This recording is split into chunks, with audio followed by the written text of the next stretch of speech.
A mensagem desta manhã vai ser sobre Mateus capítulo 23, a partir do versículo 37.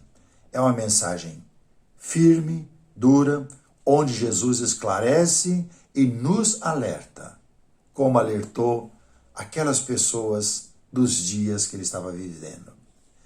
Jesus chega e dá uma olhada para Jerusalém e diz: Jerusalém, Jerusalém, que mata os profetas, apedreja os que te foram enviados. Quantas vezes eu quis reunir teus filhos como a galinha junta os seus pintinhos debaixo das asas, e vós não quisestes. Eis que a vossa casa vos ficará deserta. Declara-vos, pois que desde agora já não vereis até que venha dizer: bendito que vem em nome do Senhor. E Jesus sai do templo. Quando ele vai saindo do templo, os seus discípulos, alegre e feliz, chegam perto dele e falam: Senhor, dê uma olhada que maravilha a construção desse templo. Olha como está adornado, né? Imagina, trabalhamos firme, né? Muita gente, fizemos esse templo. E Jesus dá uma olhada e fala: não ficará pedra sobre pedra. Isso vai virar um deserto. Isso vai ser destruído. E eles ficam preocupados e perguntam para Jesus: Senhor, nos ajude. Quando vai acontecer estas coisas? E os próximos versículos, a partir do versículo 3, que é a mensagem nossa principal, fala que Jesus estava no Monte das Oliveiras, achava-se Jesus assentado.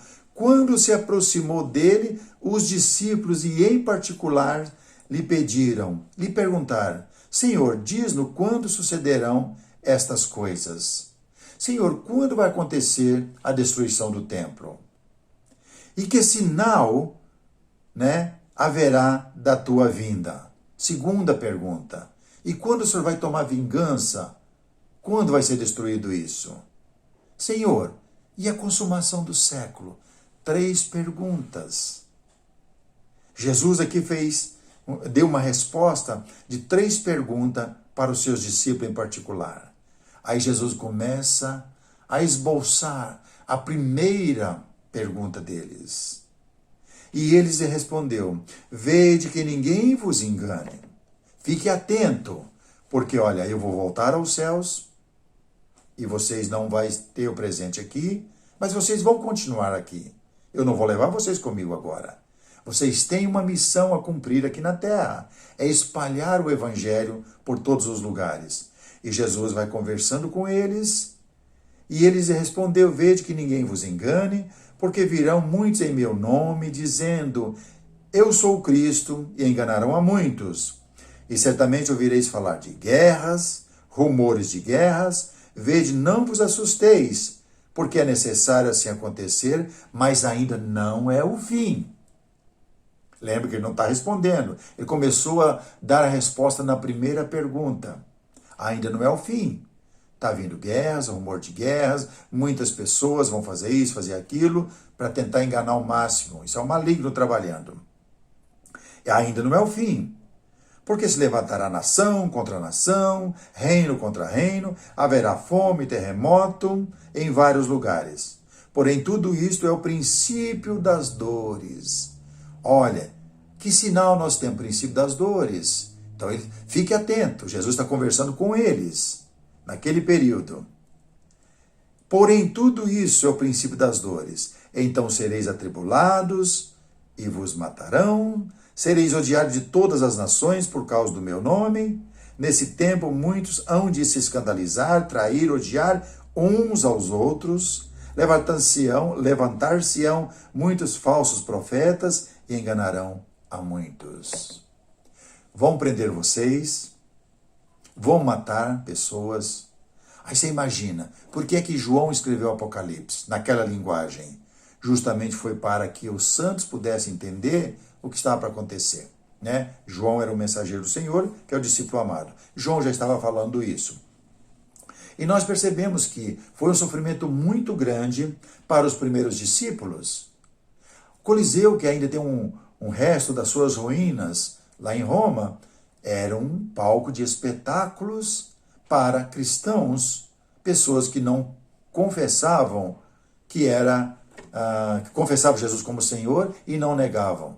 Então foi uma situação bastante complicada naquela geração, né, naqueles primeiros dias lá. Mas Jesus continuou explicando para eles, né?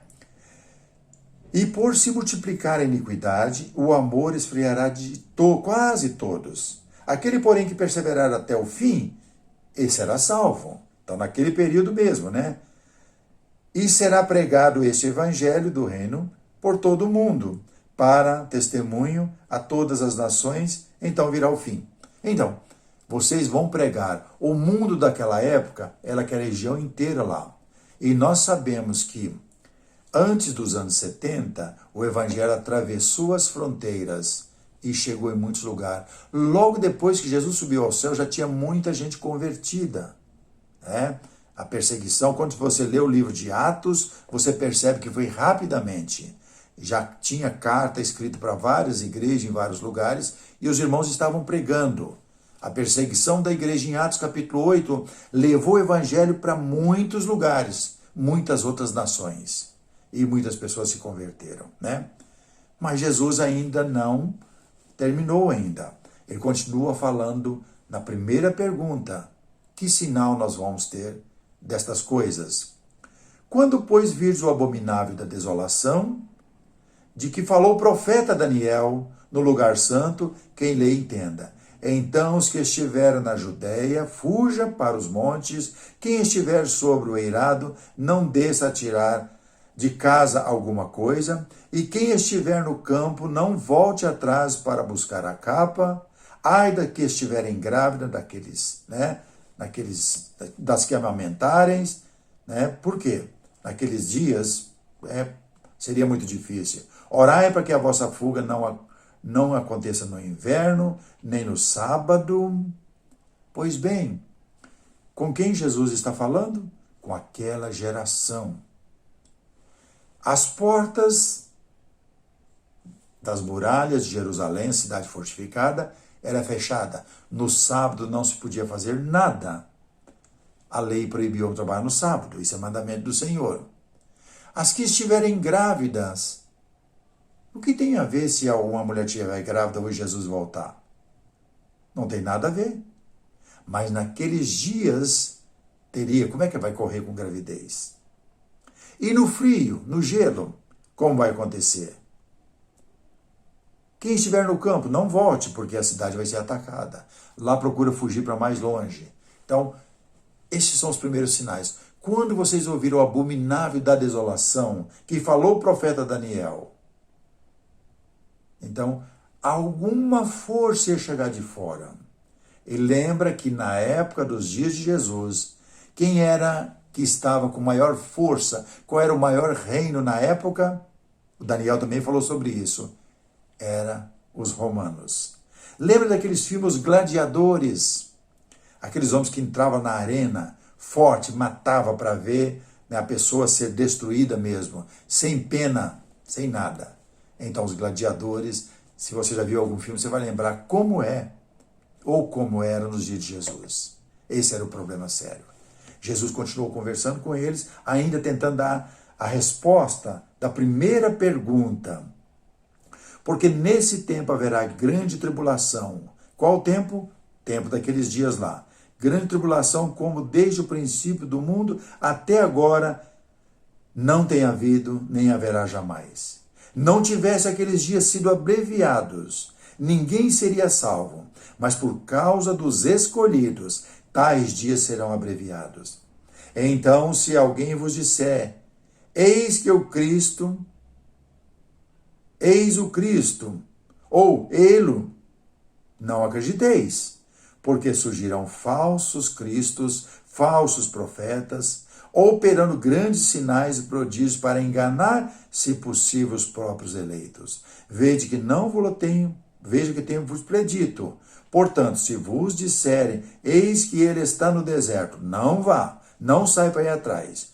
Ou no interior da casa, não acredite.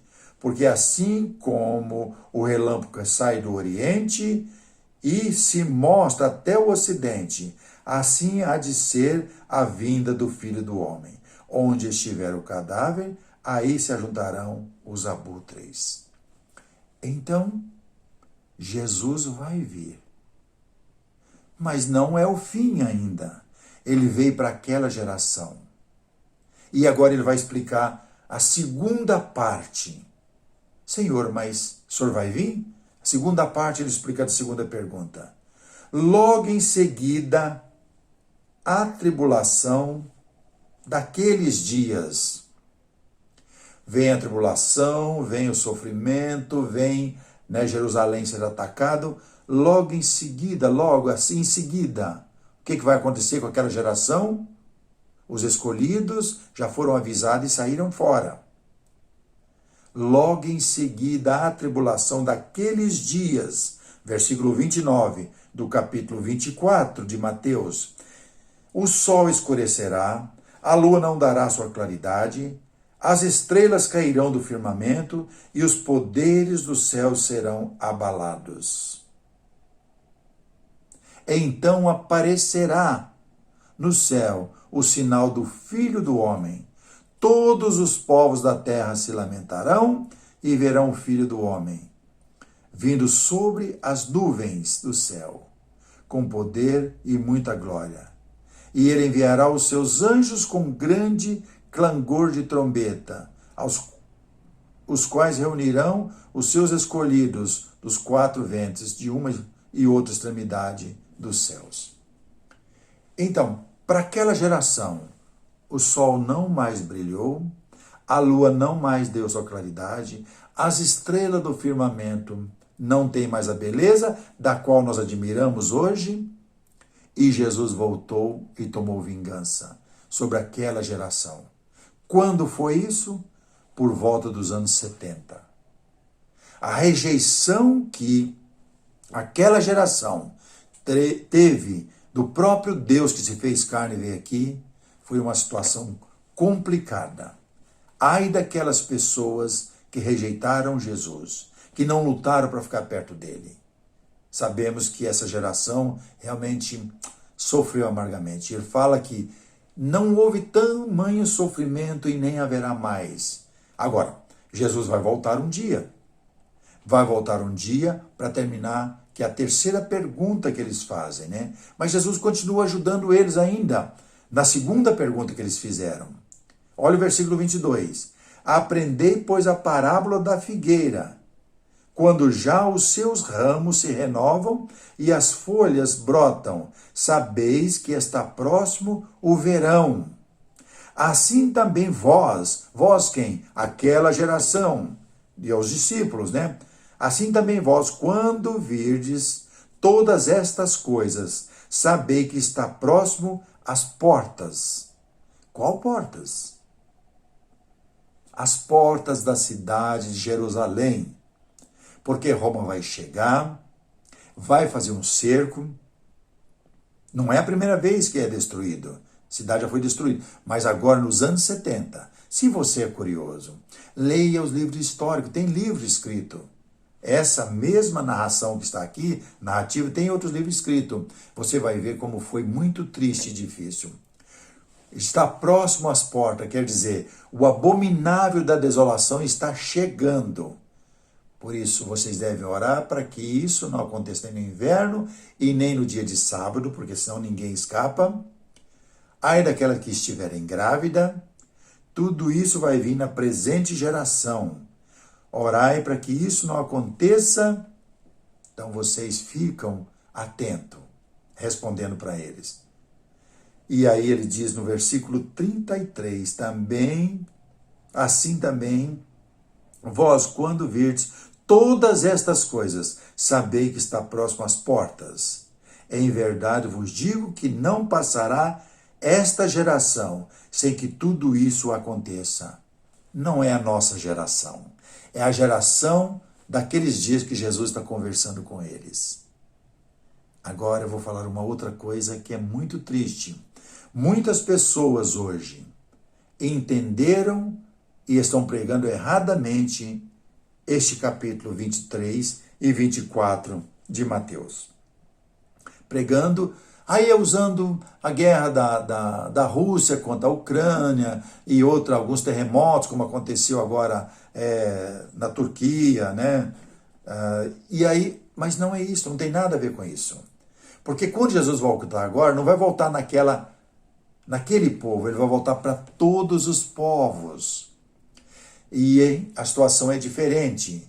Os que estão em Cristo ressuscitarão primeiro e vão ao encontro do Senhor nos ares. Nós, os vivos que estivermos convertidos a Cristo, seremos transformados e levados até as nuvens para estar com Jesus para sempre. É diferente dessa aqui. É diferente. E fala que ai daqueles homens que não estiverem em Cristo. Vão se lamentar, vão chorar, mas não vai ter mais chance, porque não guardaram a sua vida na pessoa, não seguiram os ensinos de Jesus. Agora ele vai responder a terceira pergunta. Eles continuam insistindo que passará o céu, a terra, no versículo 35, porém as minhas palavras não passarão. Tudo isso vai acontecer nessa presente geração, que é a geração dos dias de Jesus, ali naquele momento. Jesus é tão bom, tão maravilhoso, né? Nosso Deus e Pai, através de Cristo, que ainda vai durar 37 anos. Depois que Jesus fala tudo isso, vai dar um tempo para ver se as pessoas se convertem. Do ano 33 até os anos 70. Então teve um tempo bom, 37 anos esperando. Nesses 37 anos, muitas pessoas se converteram. Mas a destruição de Jerusalém foi fatal. Agora, a terceira pergunta. Eles viram para Jesus e falam, mas a respeito daquele dia, que é a última pergunta que eles fizeram para ele. Senhor, quando vai terminar tudo isso? Mas a respeito daquele dia, ele está falando de um outro dia, não desse dia dos anos 70. Vai encerrar. Mas a respeito daquele dia, ora, ninguém sabe, nem os anjos dos céus, nem o Filho, senão o Pai. Pois assim como foi nos dias de Noé, também será a vinda do Filho do Homem. Porquanto assim como nos dias anteriores ao dilúvio, comiam, bebiam, casavam, davam-se em casamento, até o dia em que Noé entrou na arca, e não perceberam senão quando veio um dilúvio e os levou a todos. Assim será também a vinda do Filho do Homem. Está falando agora da vinda que ainda não veio, que é para pegar todos nós. Esse dia, não sabemos que dia. Jesus já sabe que ele já voltou aos céus. Esse dia nós estamos esperando ele ainda. Deu para você entender isso? Então não caia no erro de doutrinas erradas para fazer medo em você, né? Porque está acontecendo algumas coisas. E não perceberam quando o mundo veio a se encher de água e os levou a todos. Assim será também a vinda do Filho do Homem. Então 2 estarão no campo, um será tomado e deixado o outro. 2 estarão trabalhando no moinho, uma será levada e deixada a outra. Portanto, vigiai, porque não sabeis em que dia vem o vosso Senhor. Mas considerai isto, se um pai de família soubesse a que hora viria o ladrão, vigiaria e não deixaria quem fosse arrombada a sua casa. É interessante observar. Agora ele fala de uma situação diferente. 2 pessoas vão estar trabalhando em um campo, um convertido e o outro não convertido. O convertido a Cristo vai ser levado e deixado o outro. 2 vão estar trabalhando em uma casa, fazendo limpeza. Se converteu as 2, vai as 2. Se converteu uma pessoa só, vai um e a outra fica. Dá para você entender que ele está falando da terceira pergunta, que ainda não aconteceu. Por isso ficai também vós apercebidos, porque a hora em que não cuidais, o Filho do Homem virá. E vai acontecer dessa forma. A destruição de Jerusalém aconteceu. Verdade, e o sol escureceu para aquelas pessoas. O mundo daquela época acabou para eles. Perderam a oportunidade. Os nossos dias estão chegando. Também, se não tivermos cuidado, vamos ser pegos de surpresa. Agora, o Senhor vai vir nos ares. Os mortos em Cristo vão ressuscitar primeiros. Depois os vivos que estão em Cristo vão se transformar e levar para o encontro do Senhor nos ares. E assim estaremos com Ele para sempre. Que o Senhor nos ajude a manter firme a nossa fé, a nossa confiança, porque estas palavras são verdadeiras e são fiéis. Palavras que vêm do Senhor. Se você já é inscrito na nossa página, seja um mensageiro do Senhor. Envie essa mensagem e ajude muitas pessoas a entender melhor esse texto. Vamos continuar servindo o Senhor. Se você só está visitando a nossa página, seja sempre bem-vindo. É um prazer poder estar comunicando com você. Se tem desejo de ser notificado, então inscreva-se em nossa página. Não esqueça de deixar um joinha, apertar o sininho, porque assim a própria ferramenta que estamos usando vai enviar a muitas outras pessoas. Que Deus nos abençoe.